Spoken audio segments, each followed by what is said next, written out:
আসসালামু আলাইকুম। প্রিয় দর্শক, অন্য মঞ্চের আলাপ চাইতায় আপনাদের সকলকে আমন্ত্রণ জানাচ্ছি।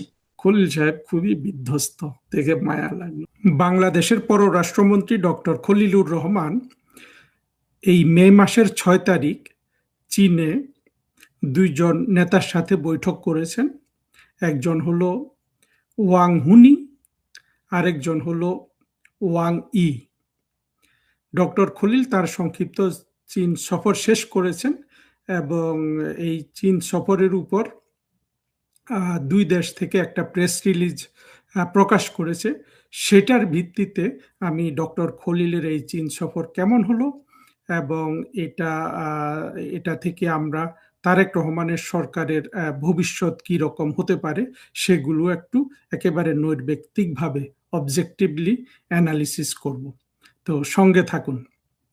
প্রথমে আমরা দেখি যে তিনি যে দুটো বৈঠক করেছেন তার মধ্যে এক নম্বরটা ছিল বা যেটা অনেকটা আপনার বলবো যে কসমেটিক, সেটা ছিল ওয়াং হুনিং এর সাথে বৈঠক। ওয়াং হুনিং চীনের খুব গুরুত্বপূর্ণ ব্যক্তি। তিনি তাদের national committee of the Chinese people's political consultative কনফারেন্সের চেয়ারম্যান। এই জিনিসটা হলো যে কনসালটেটিভ পলিটিক্যাল কনসালটেটিভ কনফারেন্সটা হলো চীনের পার্লামেন্ট যেটা আছে ন্যাশনাল পিপলস কংগ্রেস, তার পাশাপাশি একটা সংগঠন, এটা পলিটিক্যাল সংগঠন, এটা কোনো আইন প্রণয়ন করে না, বাট খুবই উচ্চ ক্ষমতা সম্পন্ন। এবং এটা অর্থাৎ চীনের যে তাদের যে কমিউনিস্ট মূল্যবোধ আছে সেই সংক্রান্ত তার আলোকে গভর্নমেন্টের পলিসিকে তারা উপদেশ দেয়। ওয়াং হুনিং বর্তমানে চীনের 4 নম্বর ক্ষমতাধর ব্যক্তি। অর্থাৎ ওনাদের যে নেতারা আছেন বর্তমানে, 1 নম্বরে তো প্রেসিডেন্ট শি আছেন, তারপরে চীনের প্রধানমন্ত্রী, তারপরে তাদের ন্যাশনাল কংগ্রেসের যিনি স্পিকার বা চেয়ারম্যান, তারপরে চতুর্থ হলো ওয়াং হুনিং। তার সাথে একটা বৈঠক করেছেন। এই বৈঠকের ব্যাপারে দুই তরফ থেকে আমরা যে কাগজ দেখেছি সেখানে মোটামুটি এটা একটা মানে খলিলুর রহমানকে সম্মান দেখিয়ে একটা বৈঠক করতে দিল তারা, এরকম। এখানে আর খুব বেশি গুরুত্বপূর্ণ কিছু নেই। সবচেয়ে গুরুত্বপূর্ণ অফিসিয়াল যে বৈঠকটা উনি করেছেন সেটা হলো চীনের পররাষ্ট্রমন্ত্রী ওয়াং ই এর সাথে। ওয়াং ই চীনের অনেক পুরনো ডিপ্লোম্যাট, অনেক দীর্ঘদিন ধরে উনি চীনের পররাষ্ট্রমন্ত্রী। মাঝখানে তারা একজন পররাষ্ট্রমন্ত্রী নিয়োগ করেছিলেন প্রেসিডেন্ট শি, যে ব্যক্তি ছিল মার্কিন যুক্তরাষ্ট্রের চীনের রাষ্ট্রদূত। তো ওনাকে পররাষ্ট্রমন্ত্রী নিয়োগ করার পর কিছুদিন ওয়াং ই অন্য দায়িত্বে ছিলেন, আবার এই পররাষ্ট্রমন্ত্রীটাকে প্রেসিডেন্ট শি কিন্তু খুব দ্রুত বাদ দিয়ে দিলেন। কয়েক মাস ছিল বোধহয়, তারপরে আবার ওয়াং ই এসে পররাষ্ট্রমন্ত্রী হয়েছেন। আমরা ওয়াং ইকে চিনি, উনি বাংলাদেশেও অনেকবার এসেছেন। তো ডক্টর খলিলুর রহমানের সাথে এই বৈঠকের পর তারা যে প্রেস রিলিজ প্রকাশ করেছেন, এটা দুই দিক থেকে প্রকাশ করা হয়েছে এবং খুবই সুলিখিত একটা প্রেস রিলিজ, 10 পয়েন্টের। সেখানে অনেক কথা আছে। সেখানে যেমন বাংলাদেশ থেকে এক চীন নীতির যে যে কমিটমেন্ট সেটা সুস্পষ্টভাবে বলা আছে, যেটা সবসময় বলা হতো। অর্থাৎ তাইওয়ান চীনের অংশ, এটা একেবারে খুব অনেক বেশি জোর দিয়ে ডক্টর খলিল বলেছেন। অর্থাৎ ডক্টর খলিল তো না, বাংলাদেশের পজিশন তিনি উল্লেখ করেছেন। তারপরে আছে মধ্যপ্রাচ্য নিয়ে কথা আছে। মধ্যপ্রাচ্যের যা যা আছে তারা সবাই এগুলো সমর্থন করেন, ডিপ্লোম্যাটিক প্রসেস। তারপরে এটাতে এবং রোহিঙ্গা প্রত্যাবাসন নিয়েও কথা আছে। রোহিঙ্গাদেরকে তো আমরা ডিসপ্লেসড পিপল বলি, অর্থাৎ ইন্টারনালি ডিসপ্লেসড মিয়ানমার পিপল বা এইরকম বলি, তাদেরকে শরণার্থী, রিফিউজি এগুলো বলা হয় না। এটা আওয়ামী লীগ সরকারের আমল থেকে। সেখানেও চীন আগে যা যা বলতো যে আলাপ আলোচনা করে চীন যতটা সহায়তা করার এদেরকে মিয়ানমারে পাঠানোর ব্যাপারে সহায়তা করবে, এই কথাগুলো বলেছেন। তো এইখানে যে 3টা পয়েন্ট এ পর্যন্ত উল্লেখ করলাম সেগুলো গতানুগতিক, এখানে নতুনত্বের কিছু নাই। বাংলাদেশ সবসময় চীনকে আসলে এক চীন নীতিতে সমর্থন দিয়েছে, এমনকি আমেরিকাও এক চীন নীতিরই সমর্থন দেয়। যে তাইওয়ান চীনের অংশ আমেরিকা মনে করে, তবে পার্থক্য হলো যে কোন গভর্নমেন্টটা সেই চীনের প্রতিনিধিত্ব করে এটা নিয়ে আমেরিকার ব্যাখ্যা ভিন্ন, এবং আমেরিকান পজিশন হলো যে চীন যাতে জোর করে তাইওয়ান দখল না করে।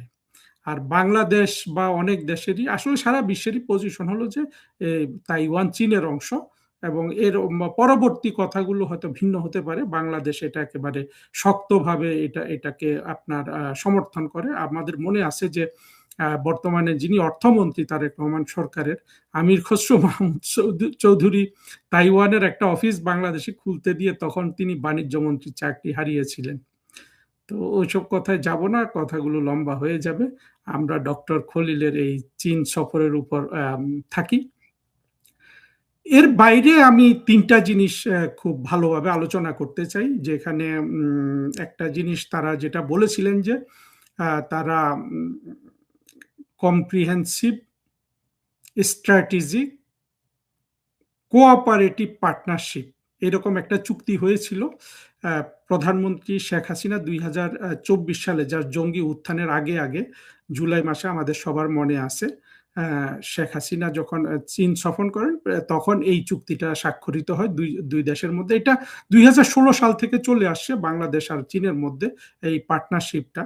তো 2024 সালে এটাকে বেশ এই নামটা দেয়া হয় যে comprehensive China Bangladesh comprehensive strategic cooperative partnership.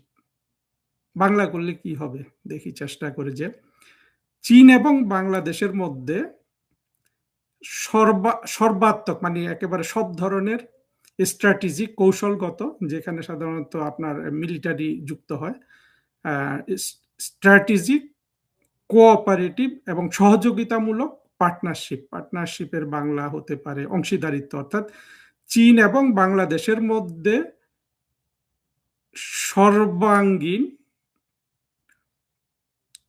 কৌশলগত সহযোগিতামূলক অংশীদারিত্ব। এটা শেখ হাসিনা এবং প্রেসিডেন্ট শি এর মধ্যে প্রতিষ্ঠিত হয়েছিল 2024 সালে। সেই ব্যবস্থাটাকে এগিয়ে নিয়ে যাওয়ার অঙ্গীকার আছে। তারপরে একটা জিনিস আছে, সেটা হলো তিস্তা প্রকল্পে বাংলাদেশ চীনের দুটো শব্দ আছে। আমি প্রেস রিলিজে যেটা পড়লাম যে বাংলাদেশ চীনের ইনভলভমেন্ট চায় এবং সাপোর্ট চায়, অর্থাৎ চীনের অংশগ্রহণ চায় এবং চীনের সমর্থন চায় তিস্তা প্রকল্প বলে আমরা যেটা জানি আর কি, তিস্তা অববাহিকায় পানি সংরক্ষণ ইত্যাদি ইত্যাদি সব মিলে, যেটার সম্পর্কে আপনারা সবাই জানেন যে এই বিষয়টা 2024 সালে প্রধানমন্ত্রী শেখ হাসিনা চীন সফর করে আসার পর তখনকার পররাষ্ট্রমন্ত্রী হাসান মাহমুদ এবং শেখ হাসিনা নিজেও বলেছিলেন যে এইটা ভারত করুক, মানে ভারত করবে এই ধরনের একটা, অর্থাৎ ভারত করুক এইটা প্রাধান্য দিচ্ছিলেন তখনকার সরকার। এখন যে খলিলুর রহমান, যেটা প্রেস রিলিজে খলিলুর রহমানের সফরের পর উল্লেখ করা হলো যে বাংলাদেশ তিস্তা প্রকল্পে চীনের ইনভলভমেন্ট এবং আপনার সাপোর্ট চায়। তো ইনভলভমেন্ট অ্যান্ড সাপোর্ট মনে হচ্ছে খুব সতর্কভাবে শব্দ দুটোকে উল্লেখ করা হয়েছে, অর্থাৎ এটার মানে করলে এরকম হতে পারে যে ইনভলভমেন্ট সাপোর্ট, অর্থাৎ এইখানে এই কথাগুলো একটু আপনার অস্পষ্ট রাখা হয়েছে। আমার ধারণা খলিলুর রহমান সাহেব অত্যন্ত সতর্কতার সাথে এই দুটা শব্দ উনি সেখানে প্রয়োগ করেছেন। আপনারা বুঝতে পাচ্ছেন যে তিস্তা প্রকল্প তো একটা সেন্সিটিভ ইস্যু, ভারতের জন্য এটা এক ধরনের দুশ্চিন্তা, চীনের এখানে অতিরিক্ত আগ্রহ, এইটা নিয়ে আমার মনে হয় যে খলিলুর রহমান সাহেব এখানে একটু সতর্কভাবে শব্দ প্রয়োগ করেছেন। এটাও আমার কাছে এটা ভবিষ্যতে কোন দিকে যায় আমরা তো খেয়াল রাখবো। পরের যে অংশটা আমি একটু পড়বো প্রেস রিলিজ থেকে, সেটা না পড়ে মুখস্থ বলতে পারছি না। যেটা আমার কাছে সবচেয়ে মনে হলো যে খলিলুর রহমান সাহেবের ভিজিটের সময়, অর্থাৎ এই প্রেস রিলিজ তৈরি করার ক্ষেত্রে যে বুঝে বা না বুঝে বেশ আমি বলবো যে চিন্তা করার মতো একটা বিষয় সেখানে আছে। তো আমি এখানে খুলে রেখেছি, একটু পড়ি। সেটা বলা হয়েছে যে 4 নাম্বারে এই প্রেস রিলিজের, আপনারা ফরেন মিনিস্ট্রির ফেসবুকে এটা পাবেন। সেখানে বলা হয়েছে, China reiterated its support for Bangladesh in safeguarding its national independence, sovereignty, and territorial integrity, and it reaffirmed its respect for the development path independently chosen by the people of Bangladesh, suited to its own national conditions. এখানে এই জায়গাটায় খলিলুর রহমান সাহেব তো পাকা লোক, ধরতে পেরেছেন বা পারেননি সেটা আসলে সেই তর্কে যাব না। এইখানে এসে চীন একটু আপনার প্রাধান্য খাটিয়েছে। কিরকম, এটা কিন্তু বলা হচ্ছে না। ওই প্যারাগ্রাফেই বাংলাদেশ অনেক কিছু বলেছে, যে আমরা তাইওয়ানকে চীনের অংশ মনে করি, চীনের সরকারকে তাইওয়ানের সরকার মনে করি, অর্থাৎ প্রেসিডেন্ট শিকে তাইওয়ানেরও প্রেসিডেন্ট মনে করে বাংলাদেশ, ঠিক এই রকম। এবং এর ব্যাপারে জাতিসংঘের সাধারণ পরিষদের যে আপনার যে রিজলিউশন আছে সেইটাকে বাংলাদেশ সম্মান করে, এগুলো আছে। খুব একেবারে চীনের মনের মতো করে কথাগুলো বলেছে। পরবর্তী কথাটা চীন বলছে, বাংলাদেশ তো দিল চীনকে তাইওয়ানের ব্যাপারে সব ধরনের আপনার সাপোর্ট দিল তাইওয়ানের ব্যাপারে। এরপরে চীন কি দিচ্ছে? চীন দিচ্ছে যেটা, সেটার সংক্ষেপে যদি আমরা এটা বলি, সেটা হলো যে চীন বাংলাদেশ একটা স্বাধীন, ওই যে লাইনটা ইংরেজিতে পড়লাম সেটা আর পড়তে যাচ্ছি না, আমার এই ল্যাপটপের উপরে আরেকটা কম্পিউটার রেখেছি, ওখান থেকে পড়লাম। অর্থাৎ চীন চায় বাংলাদেশ একটা স্বাধীন পররাষ্ট্রনীতি গ্রহণ করুক বা স্বাধীন পররাষ্ট্রনীতির উপর চলুক। এই জায়গাটা হলো যে আমি মনে করি যে পুরো এই প্রেস রিলিজ থেকে আমরা যেটা জানলাম, সেইখানে চীন বাংলাদেশকে ওই জিনিসটা স্মরণ করিয়ে দিয়েছে, যে ইউনুস যে দেশ বিক্রি চুক্তি করে চলে গেছে, পরবর্তীতে সেখানে বলা হয়েছে না যে এখন থেকে আমাদের মিলিটারিদের জন্য অস্ত্রপাতি এগুলো মার্কিন যুক্তরাষ্ট্র থেকে কিনতে হবে, মার্কিন যুক্তরাষ্ট্রের সাথে 2টা সামরিক চুক্তি করতে হবে, এইসব জিনিস আছে। তো ওই জায়গায় আপনার এসে দেখা গেল যে চীন এই মানে যেই কাগজটা প্রকাশিত হয়েছে, সেই কাগজ বলতে এখানে কি একটা প্রেস রিলিজ, অর্থাৎ প্রেস রিলিজ মানে হলো যে তারা দুই পক্ষ এই জিনিসগুলোর প্রতি একমত হয়েছে, এগুলা তারা সাংবাদিকদের জানাচ্ছে। সাংবাদিকদের জানানোর ক্ষেত্রে এই একটা জায়গায় এসে চীন খলিলুর রহমান সাহেবকে একটু চাপ প্রয়োগ করেছে, যে তাদেরকে স্মরণ করিয়ে দিয়েছে মোটামুটি ওই ওই ওই কথাটা বলে। আমি ইংরেজি লাইনটা আবার পড়ি, পড়ে মনে হচ্ছে আবার না পড়লে হয়তো আপনারা আমার কথাটা বুঝতে পারবেন না, সেই জন্য আবার পড়ি একটু।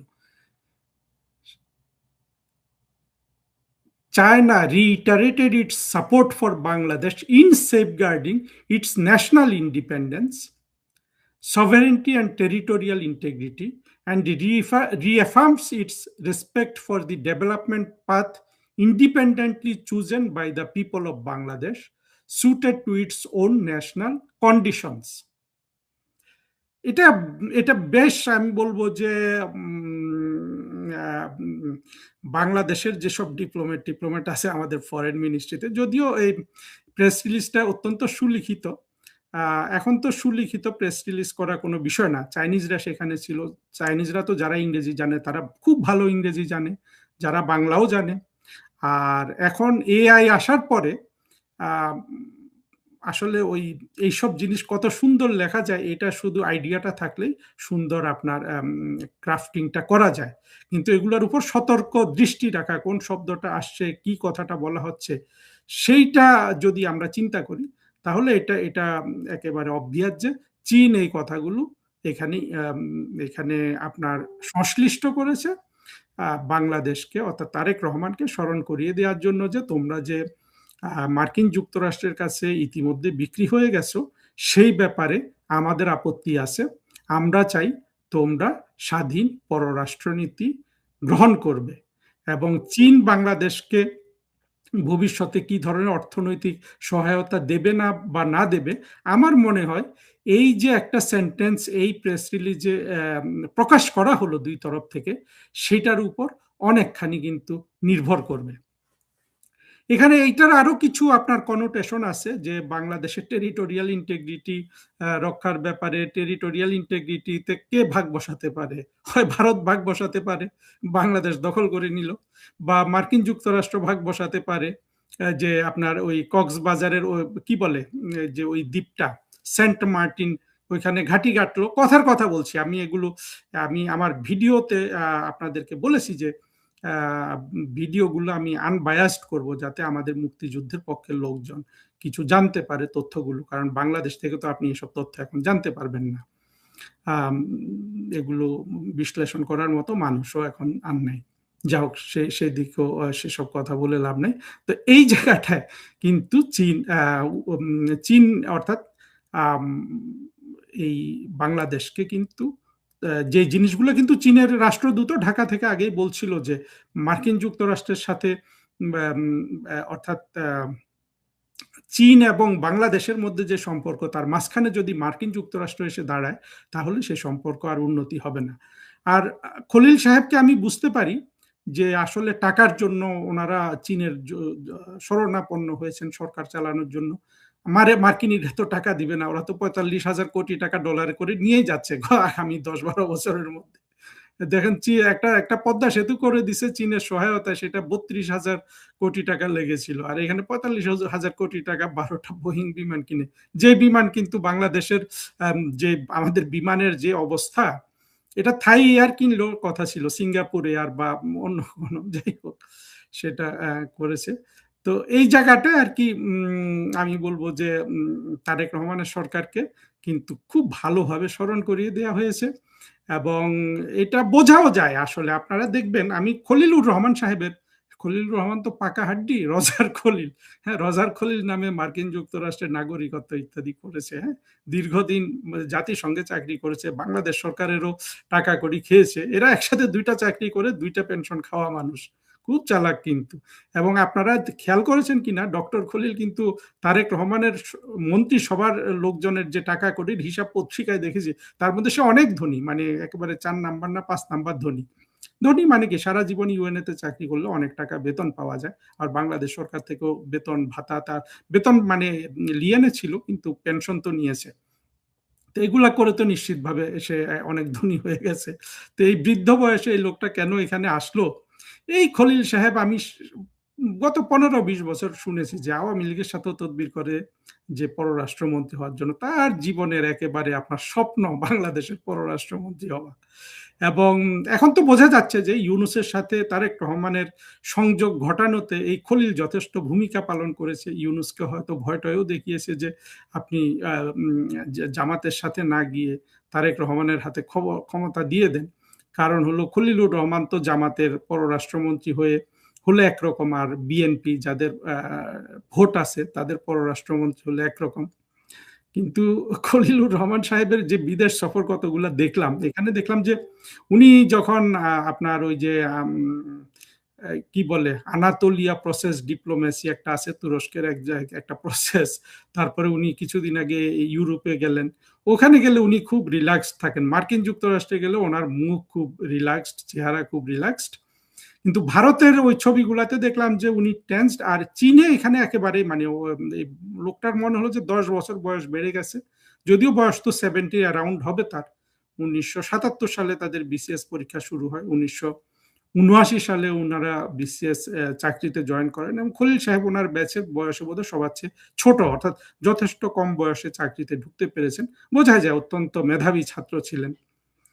তো যাই হোক, মেধাবী হোক আর যাই হোক, খলিল সাহেবের সম্পর্কে আছে খারাপ কথা বলবো না, তবে ওনাকে একটা উপদেশ দিতে চাই যে এটা সুস্পষ্ট প্যাটার্ন, যদি আপনি একটু মানে আবেগ সংযত, অর্থাৎ আপনি যে চাপে আপনার চেহারায় যে ভাঁজ পড়ে যায়, চেহারাটা যে বিকৃত হয়ে যায়, টুইস্টেড হয়ে যায়, এইটা সামলানোর চেষ্টা করেন। আপনি ডিপ্রেশনের ওষুধ খান বা স্নায়ুতন্ত্র শীতল করে, আপনার এই ধরনের ওষুধ খেয়ে ভিজিটগুলো করলে আমরা ধরতে পারবো না আপনি কোন অবস্থায় আছেন। এখন কিন্তু আমরা ধরে ফেলছি। যা হোক, শেষ কথা হলো যে ডক্টর খলিল আনন্দ করছেন। এসব লোকজন তো আসলে মানে, আমি বলছি না যে ডক্টর খলিল একজন বেকুব বা কিছু একটা, কিন্তু তারেক রহমানের সরকার এবং ডক্টর খলিল, তবু আমি বলবো যে এই চায়না ভিজিট ডক্টর খলিলের থেকে তারেক রহমান সরকারের উচিত ডক্টর খলিলকে কিছু পয়েন্ট দেয়া পররাষ্ট্রমন্ত্রী হিসাবে। বেচারা নিজে এত কষ্ট এত চাপ সহ্য করে যেটা করে এনেছে, কিন্তু চায়না কিন্তু মনে করিয়ে দিয়েছে যে তোমার ফরেন পলিসি বা তোমার আর আমার সম্পর্কের মাঝখানে যদি যুক্তরাষ্ট্র ভারত এগুলো ঢোকে, তাহলে কিন্তু আমি টাকা দেব না। যে লাইনটা দুইবার পড়লাম সেটার মানে এইটাই হয়। তো এখন তারা তো তিস্তা চুক্তিতে, তিস্তা প্রকল্পে চীনের ইনভলভমেন্ট চেয়েছে। আমি বলবো যেটা সতর্কভাবে শব্দ প্রয়োগ করেছে, একটু ওপেন রেখেছে যে এখানে আরো অন্য দেশেরও ইনভলভমেন্ট চাইতে পারে। তো এটা কি হয়, আজকে আবার আরেক জঙ্গি যে নৌকায় করে পাকিস্তান থেকে অ্যাটম বোমা আনতে চায়, সে দেখলাম যে আবার কনক সরোয়ারের কাছে ইন্টারভিউ দিচ্ছে। এবং এই জঙ্গি শাহিদুজ্জামান, ঢাকা বিশ্ববিদ্যালয়ের শিক্ষক, রাতের টোটো করে ঘুরে বেড়ায় মেয়ের জন্য ঢাকার রাস্তায় রাস্তায়। এই বদমাস মানে খলিলকেও চাপ দিচ্ছে যে মানে খুবই চাচ্ছে যে চীনের সাথে বাংলাদেশের মানে এগুলা হোক, বিশেষ করে তিস্তা প্রকল্প হোক। কিন্তু এই শাহাদুজ্জামান এত বেকুব একটা জিনিস, ও কিন্তু বুঝতে পারছে না যে এখানে ওই শাহাদুজ্জামান যেহেতু জঙ্গি হয়ে গেলে কি ঘৃণাটা চলে যায় ভারতের প্রতি, কিন্তু এখানে যে পেছনে যে মার্কিন যুক্তরাষ্ট্র বসে আছে সেটা শাহেদুজ্জামান ভুলে গেছে। তার মানে ভারত ঘৃণার চোটে, তার ইন্টারভিউ দেখে বুঝলাম আর কি। তো যা হোক, আমার মনে হয় আমি আপনাদের তথ্যগুলো দিতে পেরেছি। আমি নিজে কোনো বিশ্লেষণ করিনি, যে কাগজ তারা প্রকাশ করেছে সেই কাগজের ইংরেজি থেকে বাংলা করলে কি অর্থ দাঁড়ায় অনেকটা সেটাই বললাম। সবাই সাথে থাকুন, যেহেতু নিয়মিত ভিডিও করছি, আমি ভিডিওগুলা নৈর্ব্যক্তিক করার চেষ্টা করব, অবজেক্টিভ অ্যানালিসিস করব। অবশ্যই আমাদের মুক্তিযুদ্ধের পক্ষের শক্তি আওয়ামী লীগ, প্রধানমন্ত্রী শেখ হাসিনা, আমাদের এই নীতিতে কোনো ধরনের আপোষ নাই। তারপরেও অনেক তথ্য জানতে হয়, কূটনৈতিক ভাষা বুঝতে হয়, এবং আমাদের মুক্তিযুদ্ধের পক্ষের শক্তিকেও ভবিষ্যতে কূটনীতিতে দক্ষতা অর্জন করতে হবে। এবং যে কথা বলে শেষ করব সেটা হলো, বর্তমানে ফরেন মিনিস্ট্রির অবস্থা অত্যন্ত বাজে। ওদের চেহারা দেখে বোঝা যায়, আমি অবশ্য অনেকদিন দেখি না। তো এটা বাংলাদেশের কোন সরকার কিন্তু একটা শক্তিশালী পররাষ্ট্র অর্থাৎ কূটনৈতিক সার্ভিস হোক সেটা চায়নি বা করেনি। ভবিষ্যতে এটা করতে হবে। এবং আরেকটা জিনিস বলে শেষ করি, সেটা হলো এই যে বাংলাদেশ একটা জটিল ভূরাজনৈতিক অবস্থার মধ্যে আছে, তারেক রহমান সরকার এটা হাড়ে হাড়ে টের পাবে। কিন্তু তারেক রহমান বা খলিলুর রহমান এরা কিন্তু এই জায়গাটায় আপনার টিকতে পারবে না এই টানাপোড়েনের মাধ্যমে, চতুর্মুখী।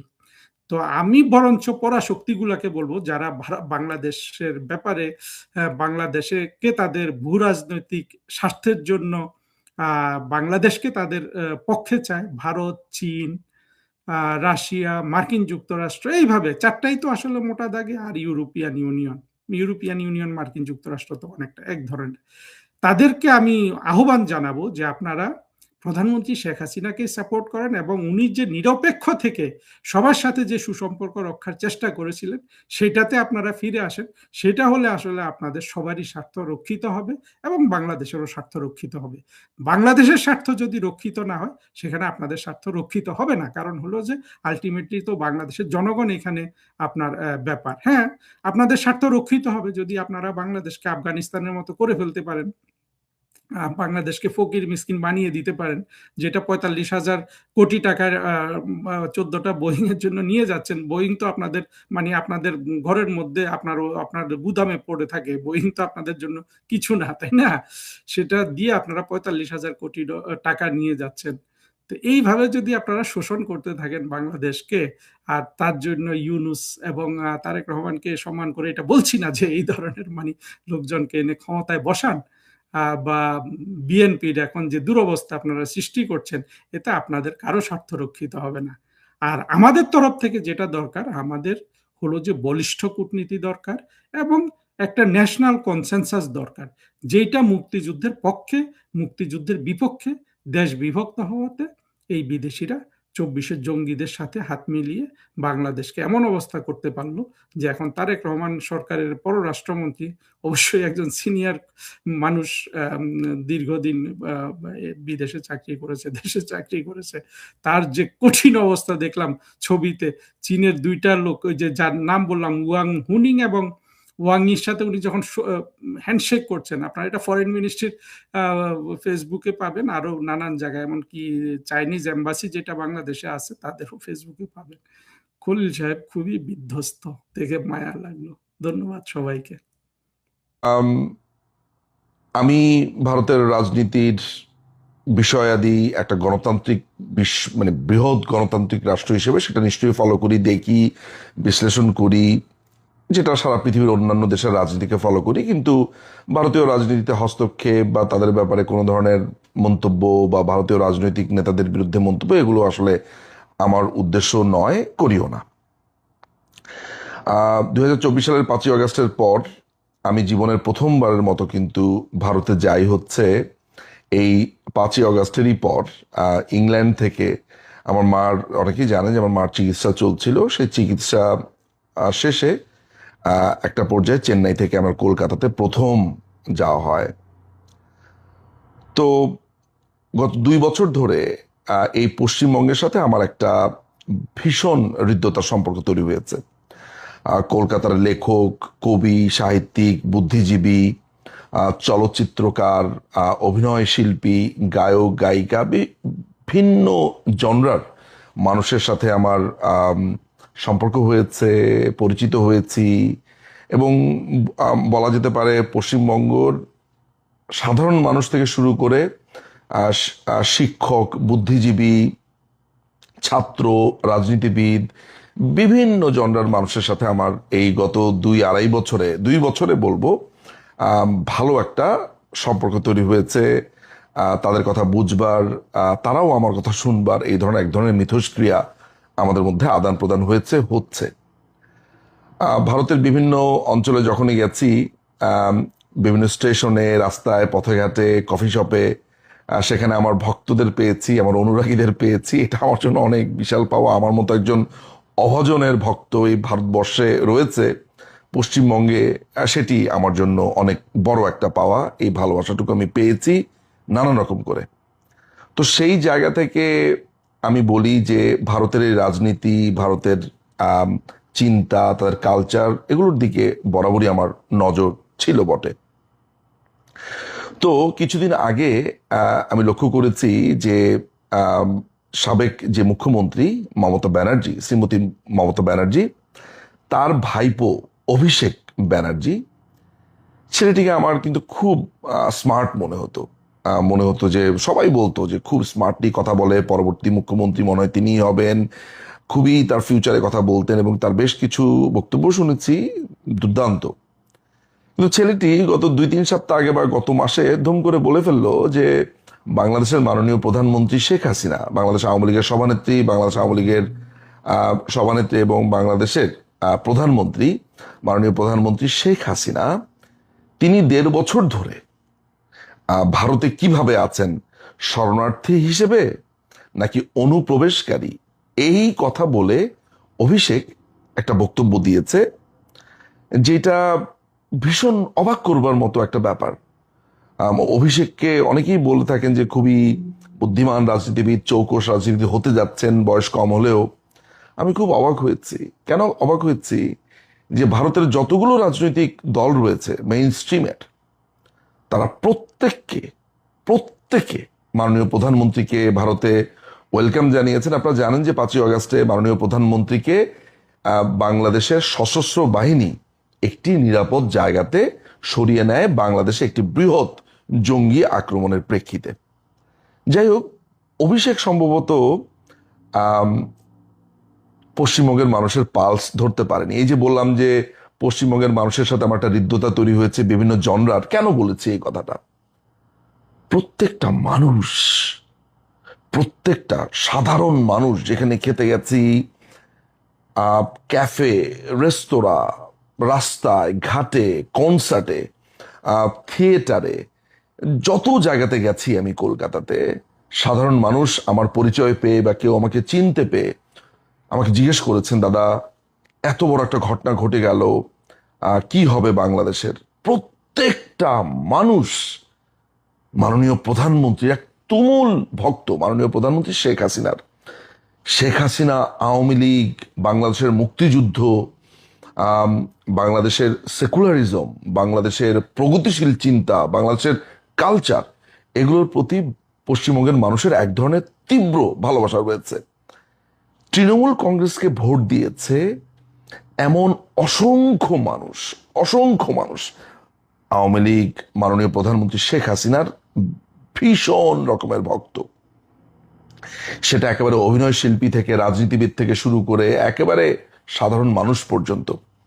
এই যে পালস, মাননীয় প্রধানমন্ত্রীর ব্যাপারে যে জনতার একটা ভালোবাসা পশ্চিমবঙ্গের, এই পালস মমতা ব্যানার্জিও তার দল বুঝতে পারেনি। এটি আমার জন্য খুবই বিস্ময়কর। আমি সবার কথা বলবো না, যদি মমতা ব্যানার্জির ভাইপো এটা বলে থাকে, আমি জানি না তারা কাকে প্রমোট করার জন্য বলেছে, কি কারণে বলেছে, আমার কোনো ধারণা নাই। কিন্তু আমি বিস্ময় হয়েছি যে আমার কাছে মনে হলো যে পশ্চিমবঙ্গের অনেক ইস্যুজ রয়েছে পলিটিক্যাল, অনেক, সেটা তাদের জনগণ নির্ধারণ করেছে তারা কেন ভোট দেওয়ার ক্ষেত্রে কি কি জিনিস চুজ করেছেন।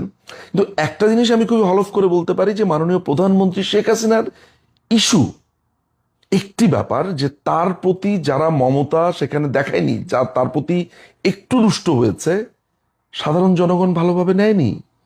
বাংলাদেশে হিন্দু জনগণকে যেই পরিমাণ টর্চার করেছে জামাত, বিএনপি, এনসিপিরা মিলে 5ই অগাস্টের পরে বা তার আগে এই মৌলবাদীরা, সেটা ভারতের জনগণ ভালোভাবে নেয়নি।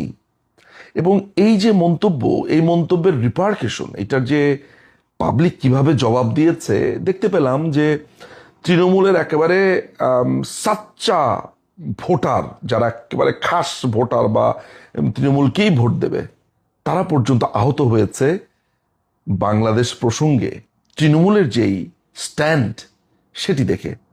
পক্ষান্তরে বিজেপির শ্রী শুভেন্দু অধিকারী, তাকে আমি নিজ চোখে দেখেছি বাংলাদেশের পরবর্তী এই 5ই অগাস্টের পরিস্থিতির পর কি দুর্দান্তভাবে তিনি বাংলাদেশের পক্ষে দাঁড়িয়েছেন, বাংলাদেশের জঙ্গিদের বিরুদ্ধে দাঁড়িয়েছেন, দখলদার ইউনূসের বিরুদ্ধে দাঁড়িয়েছেন, এই এনসিপির টোকাই ছেচরা এদের বিরুদ্ধে দাঁড়িয়েছেন, এবং বাংলাদেশের জনগণের প্রতি তার ভালোবাসা, স্নেহ কি দুর্দান্তভাবে প্রকাশ পেয়েছে। আমি অনেক কথা জানি যে আমাদের অনেক মানুষকে তিনি কত রকমের যে সাহায্য তার কাছ থেকে মানুষ পেয়েছে, এগুলো আমি ডিটেলস বলতে যাচ্ছি না, মানে এগুলো ভেতরের কথা, যেটা আমাকে মুগ্ধ করেছে।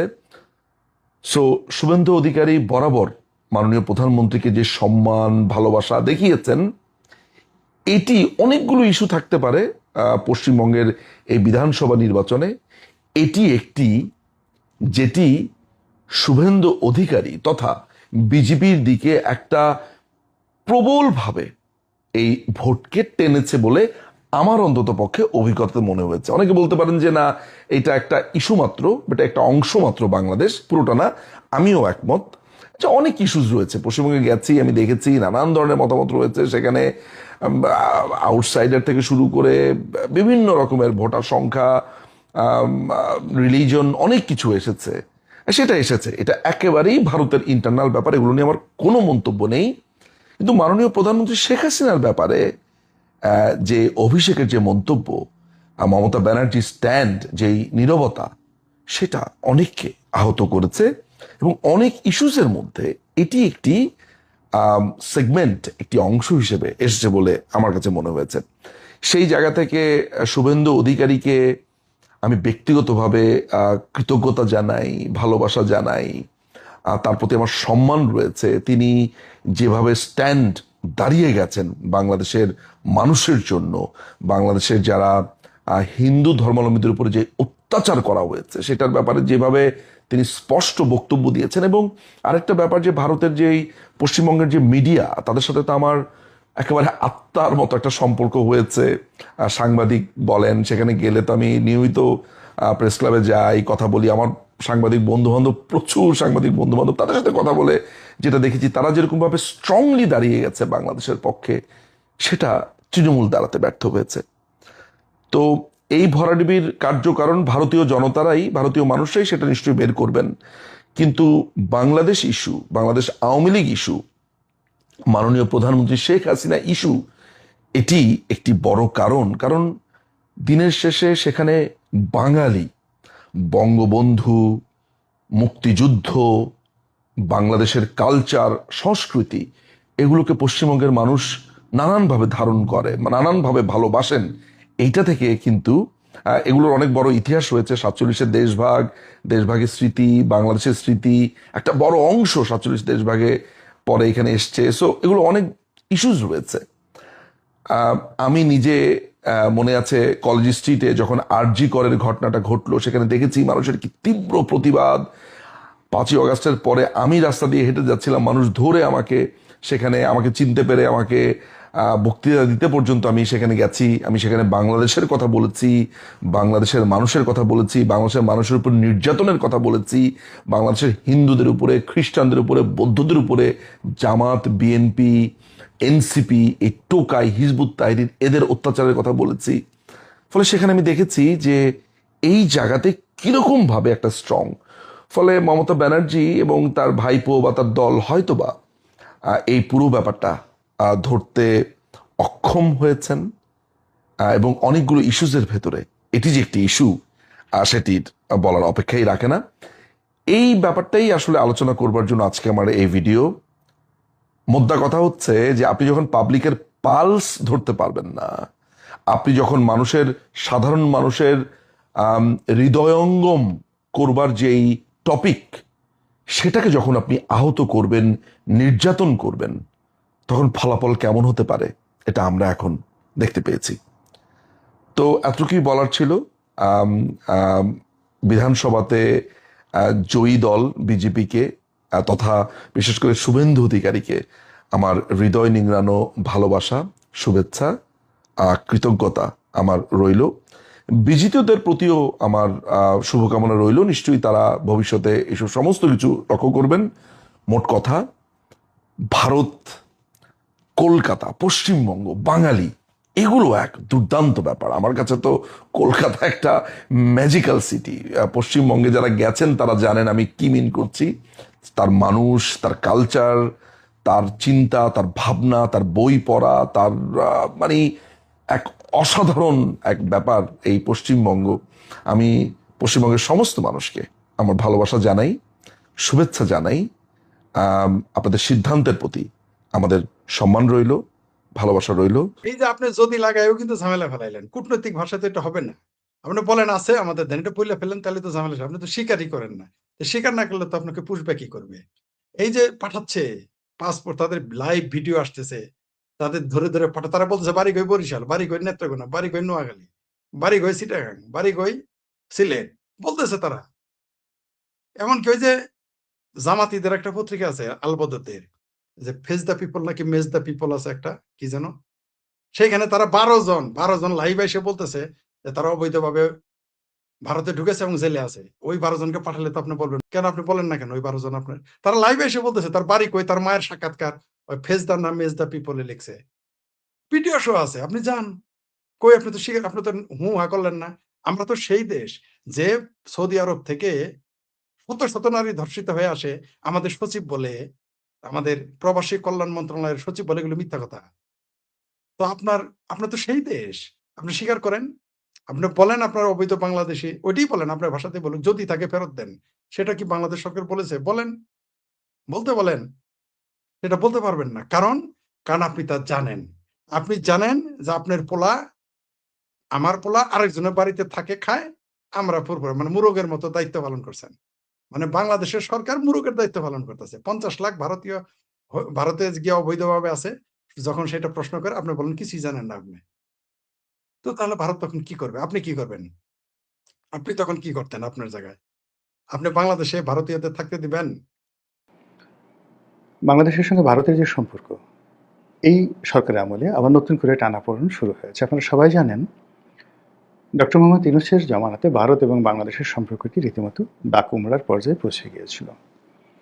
সেই সম্পর্কের ভিত্তিতে আমাদের ব্যবসা-বাণিজ্য, আমাদের পর্যটন, আমাদের চিকিৎসা ভিসা থেকে শুরু করে ভারতের সঙ্গে যে সকল চলমান বিষয় গত ১৭ বছরে রীতিমতো প্রাতিষ্ঠানিক রূপ লাভ করেছিল, তা রীতিমতো বন্ধ হয়ে গিয়েছে এবং এখনো পর্যন্ত সীমিত আকারে খুব অল্প পর্যায়ে সেগুলো চালু আছে। যেমন ধরুন, আমরা ভারতের বড়, বড় যে বন্দরগুলো, যেগুলো আমাদের প্রয়োজন, সেগুলোকে আমরা ট্রানজিট হিসেবে ব্যবহার করতে পারতাম এবং বছরে না হলেও $1.5 বিলিয়ন অথবা $1 billion, not less than $1.5 billion আমরা বাণিজ্যিক সুবিধা পেতাম।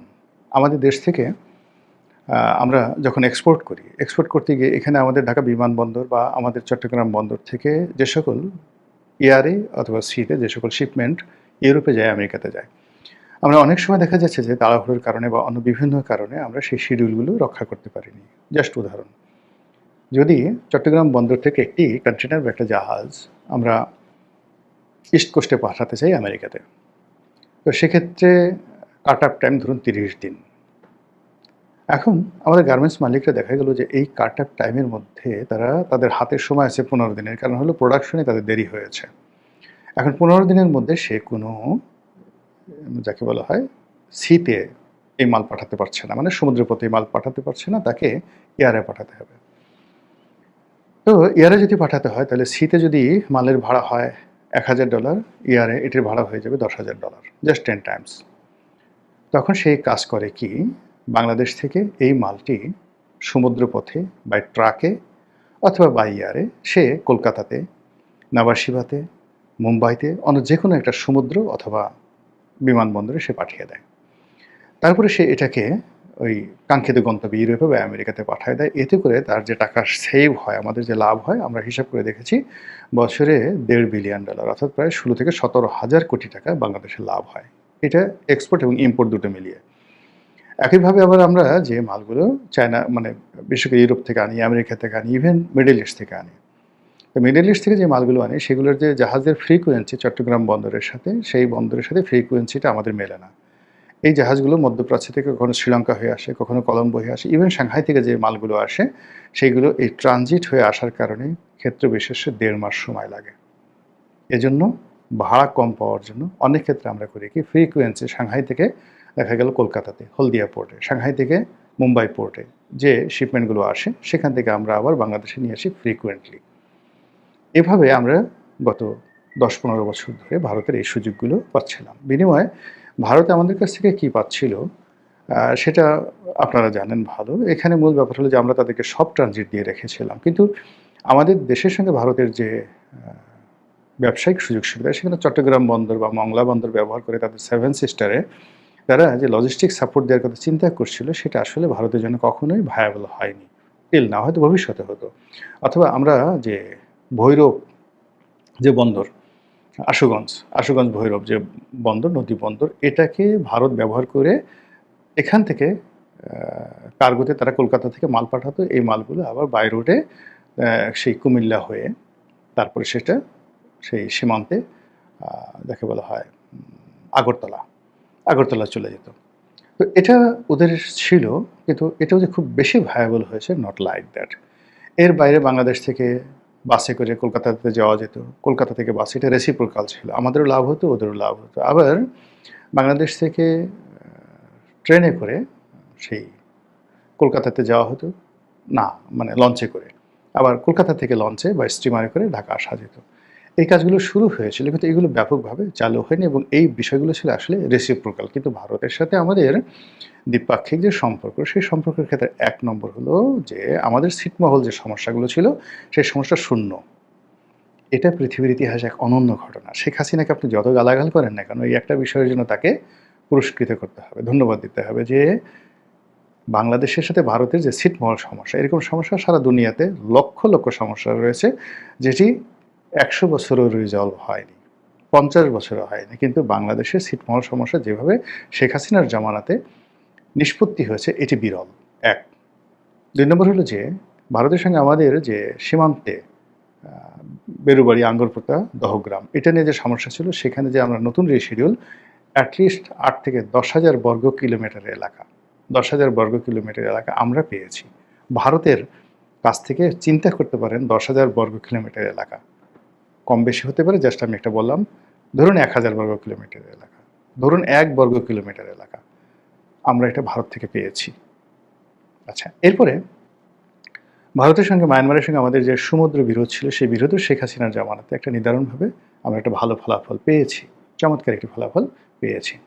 এখনও কিছু আনসেটেল বিষয় আছে। তো এই বিষয়গুলো নিয়ে ভারতের সাথে রেল ট্রানজিট, অন্যান্য যে বিষয়গুলো ছিল, সেইগুলো ডক্টর মোহাম্মদ ইউনূসের জামানাতে এসে একেবারে সব মক্তবে পড়ে।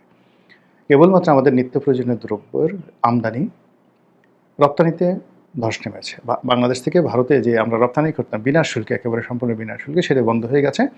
আর ভারত থেকে আমরা যে সকল পণ্য আনতাম, সেই সকল পণ্য আমরা আনছি, বিকজ ওইগুলো ছাড়া আমাদেরও চলবে না আর ভারতেরও চলবে না। তো এই জায়গাগুলোতে আমাদের কস্টিং অনেক বেড়ে গেছে, এবং ভারতের এই বেপরোয়া এক্সপোর্টের কারণে আমাদের যে স্পিনিং মিলগুলো, এগুলো সব নষ্ট হয়ে গেছে। এত কিছুর পরেও ভারতের সাথে আমাদের যে সম্পর্কটি, সেই সম্পর্কটি বর্তমান সরকারের ছিল টপ প্রায়োরিটি।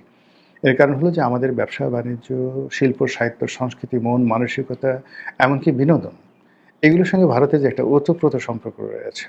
আমাদের বাংলাদেশের ভিক্ষুকরা ভারতে যায় ভিক্ষা করতে, সারাদিন ভিক্ষা করে চলে আসে। ভারতের ভিক্ষুকরা বাংলাদেশে আসে ভিক্ষা করতে, এবং সীমান্তে তারা ভিক্ষা টিক্ষা করে চলে যায়। সীমান্তে বিভিন্ন জায়গাতে অন্ততপক্ষে 10 লাখ লোক রয়েছে, যাদের এই সীমান্ত বাণিজ্যের উপর নির্ভর করে। বাংলাদেশের কাঁচামরিচ ভারতে পাঠাবে, ভারতের ডিম বাংলাদেশে আনবে, এবং ডেইলি এই কাজ করে এক একজনের 500, 1000, 2000, 5000 টাকা লাভ হচ্ছে। এগুলো নিয়ে সিন্ডিকেট আছে, বড় বড় চোরা কারবারি গ্রুপ আছে। সীমান্তে 10 লক্ষ লোক মোটামুটি এই শেখ হাসিনার পতনের পরে রীতিমতো মানে না খেয়ে মরার মতো অবস্থা তৈরি হয়েছে। তো সব মিলিয়ে একটা ব্যালেন্স তৈরি করার জন্য ভারতের সাথে যে সম্পর্ক, এটি এই সরকারের একটা প্রায়োরিটি সম্পর্ক ছিল, কিন্তু এটি হয়নি। এটি বরং এখন বুমেরাং হয়ে গেছে।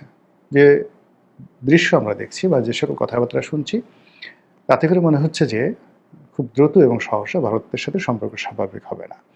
এখন এই সম্পর্কটা কী কারণে হলো?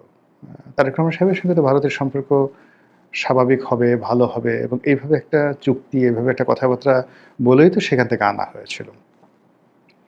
এরকম তো বাজারে প্রচলিত আছে, সত্য মিথ্যা বিএনপি ভালো বলতে পারবে। তো সেক্ষেত্রে কেন এরকম হলো, এটা প্রশ্ন। অনেকে বলার চেষ্টা করছে যে বিএনপি ক্ষমতা লাভ করার সাথে সাথে রাজনৈতিক দলকে নিষিদ্ধ করার যে আইনটি পাশ করেছে, যার মাধ্যমে আওয়ামী লীগকে এখন একেবারে পার্লামেন্টে আইন করে রাজনীতি করতে নিষিদ্ধ করা হয়েছে, এটা ভারত ভালোভাবে নেয়নি। মানে শুধু ভারত ভালোভাবে না, এটাকে ভারত মনে করছে তাদের সাথে একটা অপমানজনক একটা অবস্থা। এর কারণ হলো, যদি তারেক রহমান সাহেবের সঙ্গে ভারতের আসলে কোনো কথা হয়ে থাকে, ভারত যদি আসলে তাকে কোনো গ্রিন সিগন্যাল দিয়ে থাকে, তাহলে এখানে তাদের যারা বন্ধু, জাতীয় পার্টি, আওয়ামী লীগ, তাদেরকে পুনর্বাসন করা, তাদেরকে একটা করিডোর দেওয়া, তাদেরকে একটা সুযোগ দেওয়া, এই কাজগুলো বিএনপির কাছে সঙ্গত কারণে ভারত দাবি করেছিল বা ভারত এই প্রস্তাবগুলো রেখেছিল। যেহেতু সেই জিনিসগুলো করা হয়নি, তো সঙ্গত কারণেই যাকে বলা হয় ভারত রাগ করবে, নিঃসন্দেহে ভারত রাগ করবে, এবং বাস্তবে সেই জিনিসটাই ঘটেছে।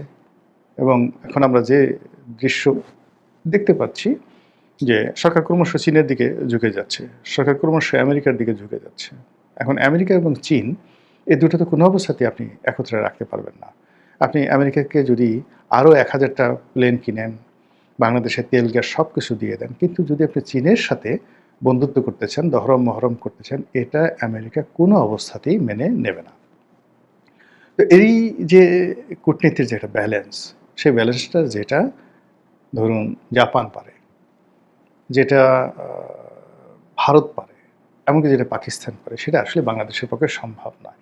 একদিকে আপনি চীনকে রাখবেন, আরেকদিকে ভারত রাখবেন, অন্যদিকে আমেরিকার সঙ্গে সমানে খেলবেন, যেটা শেখ হাসিনা চেষ্টা করেছিলেন, টিকেছিলেন, কিন্তু তিনি শেষ পর্যন্ত সফল হতে পারেননি। তো সেই দিক থেকে যে নতুন সরকার, তাকে যে কোনো একটি রাষ্ট্রের সঙ্গে কৌশলগত সম্পর্ক স্থাপন করতে হবে। It might be USA, it might be China, it might be Delhi. যেভাবে এখন ধরুন সৌদি আরব টিকে আছে আমেরিকার উপর নির্ভর করে, উত্তর কোরিয়া টিকে আছে চীনের উপর নির্ভর করে, শ্রীলঙ্কা টিকে আছে চীনের উপর নির্ভর করে। মায়ানমারকে তো পৃথিবীর মানচিত্র থেকে মুছে দিত আমেরিকা। তাদের বার্মা অ্যাক্ট অনুযায়ী সর্বোচ্চ দরকার হলে মায়ানমারকে শেষ করে দিত।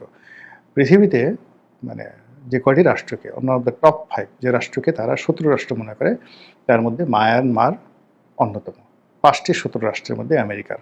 তো সেখানে মায়ানমারে তারা কিছু করতে পারছে না শুধুমাত্র চীনের কারণে। এবং এই যে বাংলাদেশের যে রোহিঙ্গা সমস্যা, এখানে জাতিসংঘের মাধ্যমে যে খেলাধুলা হচ্ছে, এখানে যে ডিপ স্টেট পলিসি হচ্ছে, এখানে যে আমাদের শান্তি দাদু শান্তি দাদি তারা যে ক্ষমতায় আসছেন, এটার পেছনে মূলত এই যে বার্মা অ্যাক্টের মাস্টার প্ল্যান এবং মায়ানমারকে অস্থির করার একটা মাস্টার প্ল্যান রয়েছে। তো সেই জায়গাতেও মায়ানমার টিকে আছে চীনের উপর ভরসা করে। এবং চীন এতটা শক্তিশালী, তারা মায়ানমারে এই মুহূর্তে অন্তত 10টা গ্রুপ রয়েছে পরস্পরের সাথে যুদ্ধ করছে। তারপরে এই 10টা গ্রুপের সাথেই কিন্তু সে মুরব্বী হিসেবে সম্পর্ক রক্ষা করে চলছে। তো এনিওয়ে, বাংলাদেশে এখন যে অবস্থা হচ্ছে, সেই অবস্থায় বাংলাদেশ হয়তো চীনের দিকে যাবে বা চেষ্টা করছে, বাংলাদেশ হয়তো আমেরিকার সাথে আরও বন্ধুত্ব করার চেষ্টা করছে বা করবে, কিন্তু ভারতের সাথে যে বন্ধুত্বের একটা সূচনা হয়েছিল এই সরকারের, সেটা এই মুহূর্তে যে জটিল পরিস্থিতিতে পড়েছে, সেটা সহসা এই পরিস্থিতির উন্নতি হবে না। 1। 2 নম্বর হলো যে সরকার এখন অনেকটা মাইন্ডকেট সিপায় পড়ে গেছে। সে ইচ্ছা করলেও ভারতকে ছাড় দিতে পারবে না। ভারতকে ছাড় দিতে হলে আওয়ামী লীগকে ছাড় দিতে হবে। আওয়ামী লীগকে যে ছাড় দেবে, সে ছাড় দিতে হলে বাংলাদেশে জামাত থেকে শুরু করে অন্যান্য দলগুলোর সাথে তাদের যে সম্পর্কটা, এটা থাকবে না। রাজপথে বিরোধী দলগুলো চিল্লাফাল্লা করবে, সরকারের মধ্যে অস্থিতিশীলতা দেখা দেবে। আওয়ামী লীগের যারা লোকজন আছে, আবার তারাও বাংলাদেশে এসে তারেক রহমান সাহেবের বিরুদ্ধে কিচ্ছু করবেন না বা চুপচাপ বসে থাকবেন। Things not like that. ফলে কেমন একটা জটিল হয়ে গেছে না পুরো পরিস্থিতি। মহান আল্লাহ